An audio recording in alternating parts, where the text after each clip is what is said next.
Hey guys, this is Fran. Today we're gonna talk about knowing your limits at home. Like seeing what is good and what is bad once you choose to recover from an eating disorder.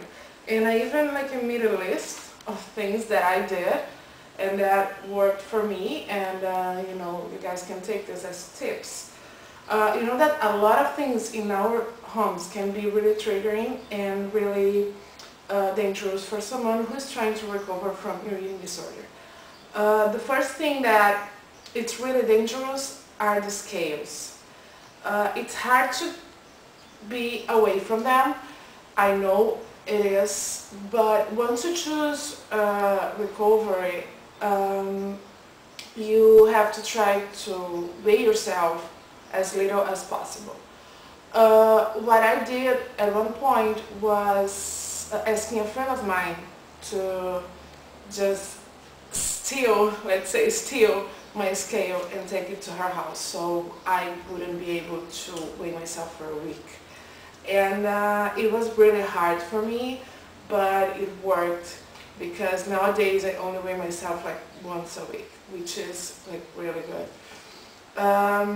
You know that, and then you can think, well, but I can go to a drugstore or a place like that where I can find a scale and weigh myself there.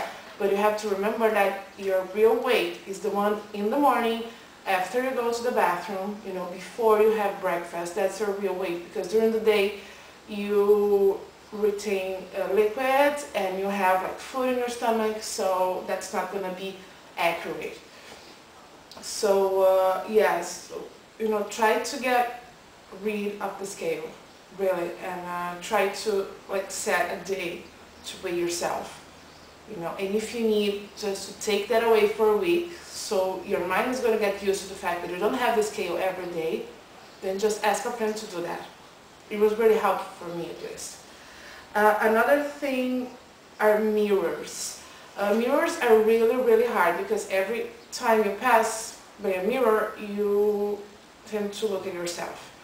Once I left the hospital, I had this mirror next to my bed, and I covered that because then I wouldn't look at myself when I was changing and stuff, and it was really helpful for me, because I could only look at myself in the mirror when I was in the bathroom, and then that's not the whole body that you can see, so it was really helpful. So I covered that, and I just let it cover for a month, I think. It was hard, but it was really helpful for me, and it really worked. It really worked. Another thing that it's a big step and it's really hard to do it, is just to get rid of your small clothes. The clothes that you wore when you were at your lowest weight. You can feel that you have these feelings for those clothes, but they are not your friends anymore, because every time you try to put on a pair of jeans that don't fit me anymore, you're gonna remember that once you would fit in that pair of jeans. So just get rid of it, just give it to a thrift store or something like that. Just donate that, or get rid of that. You don't need that anymore. And another thing that I always do is, once I buy jeans pants, I take off the label with the size of it, because then I know that I'm wearing that size, but I'm not looking at that number all the time. So that's really helpful. Triggering food. Try not to have food that can trigger a binge at home, and it can be any kind of food. And try not to have a lot of food at home. If you have to go to the market every day to buy the things that you're gonna eat during that day, just do it, because once you have a lot of food at home, it's easier to have a binge. And also try not to have this pre-made, this frozen foods. My mom used to send me every time she cooked, she would send me something with food and I had just to warm that up in the microwave, and that's not good. It's good when you need to prepare your food, because then you have time to think whether it's like it's real hunger or if it's psychological hunger, you know, emotional hunger. So yeah, try to get rid of that. Another thing that I did was, you know, I changed all my plates, my silverware, and my glasses from my kitchen. And why I did that was because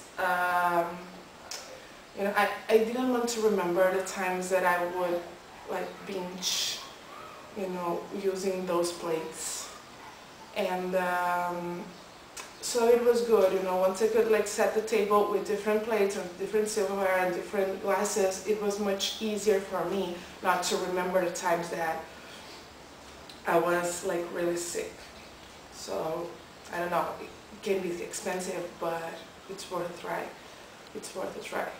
And my last tip for you is get rid of the magazines that promote weight loss and things like that, you know, like this Good Shape magazines, and that, you know, promise lose like 5 pounds in a week or something like that. I was a subscriber to one of these magazines, and then I just changed that for another one that promotes health, and it was really good. And also, like, these fashion magazines, don't have them at home. Avoid looking at them, you know. Those are models, and you know that the majority of women don't look like them. They are like different from us. We are the real women, you know, the ones that have curves. So that's it. I hope it was helpful for you, and I love you all. And I'll talk to you guys next week. See ya.